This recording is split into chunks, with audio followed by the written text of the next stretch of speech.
السلام علیکم۔ دین اسلام کی تعلیمات کا خلاصہ اگر ایک جملے میں کیا جائے تو یہ خدا کی بندگی کا نام ہے اور مخلوق کے لیے نفع بخش بن جانے کا نام ہے۔ یہ جو دوسری بات میں نے عرض کی ہے، یہ بات بھی قرآن مجید میں بھی بیان ہوئی ہے، رسول اللہ صلی اللہ علیہ وسلم نے بھی اس کو اپنے خوبصورت اسلوب میں کئی پہلوؤں سے بیان کیا۔ اور آپ مثال کے طور پر ایک جگہ آپ فرماتے ہیں خیر الناس انفعہم للناس، انسانوں میں سے سب سے اچھا وہ ہے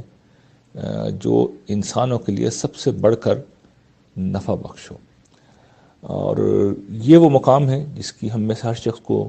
تمنا کرنی چاہیے، اس لیے کہ ہمارے دین میں اگر یہ بتایا گیا ہے کہ تہجد گزاری بہت بڑی چیز ہے، تو ساتھ میں یہ بھی بتایا گیا ہے کہ جو شخص کمزوروں ضعیفوں کے ساتھ اچھا معاملہ کرتا ہے، انسانوں کے ساتھ خوش اخلاقی کے ساتھ پیش آتا ہے، لوگوں کی مدد کرتا ہے، وہ بھی اللہ کے ہاں اتنا ہی مقرب ہے۔ تو ایک بندہ مومن کی شخصیت میں یہ دونوں چیزیں جمع ہونی چاہیے، لیکن انفارچونیٹلی ہمارے یہاں لوگ اس دوسرے معاملے میں خاص طور پر بہت زیادہ حساس نہیں ہیں، بلکہ صورتحال اس کے برعکس ہے کہ ہم اپنی ذات سے لوگوں کو ضرر پہنچاتے ہیں، چاہے ہم جان بوجھ کے کریں، چاہے انجانے میں ہم یہ سب کچھ کریں۔ اس حوالے سے بھی رسول اللہ صلی اللہ علیہ وسلم نے ہمیں بڑی توجہ دلائی ہے کہ اگر ہم نفع بخش نہ بن سکیں، جو بعض حالات میں شاید ممکن نہیں ہوتا، تو حضور نے اس کو بھی بہت بڑی بات قرار دیا ہے کہ آپ اپنے شر سے لوگوں کو بچا لیجیے، اپنی زبان سے، اپنے ہاتھوں سے، اپنے رویے سے ہمیں کسی بھی ایسی چیز سے پرہیز کرنا چاہیے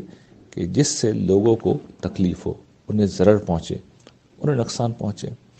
ہم مثال کے طور پر یہ دیکھتے ہیں کہ بہت سی عادتیں ہیں جو ہمارے یہاں لوگوں نے اختیار کر رکھی ہیں۔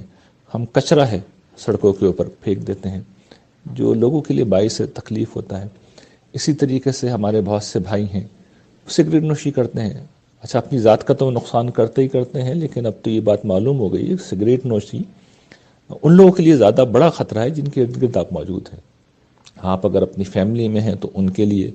دفتر میں ہیں، آفس میں ہیں تو ارد گرد جو کولیگس ہیں ان کے لیے، آپ اگر کسی سواری میں ہیں تو پھر جو ساتھ بیٹھے ہوئے ان کے لیے یہ باعث ضرر ہے۔ تو ظاہر ہے کہ یہ وہ چیز ہے جس سے ایک بندہ مومن کو ہمیشہ بچنا چاہیے۔ تو یہ دو باتیں جو ہمیں سمجھ لینی چاہیے کہ انسانی شخصیت کی معراج اگر بندگی میں ہے تو پھر وہ بندوں کی خدمت میں بھی ہے، اور اگر خدمت نہ کر سکیں یا کسی پہلو سے نہ کر سکیں تو جو ہمارا شر ہے اس سے لوگوں کو بچا لینا، یہ بھی بہت بڑی خدمت ہے، اس کا ہمیں اہتمام کرنا چاہیے، اور جو شخص یہ اہتمام کرتا ہے وہ خدا کی نظر میں بڑا محبوب ہوتا ہے۔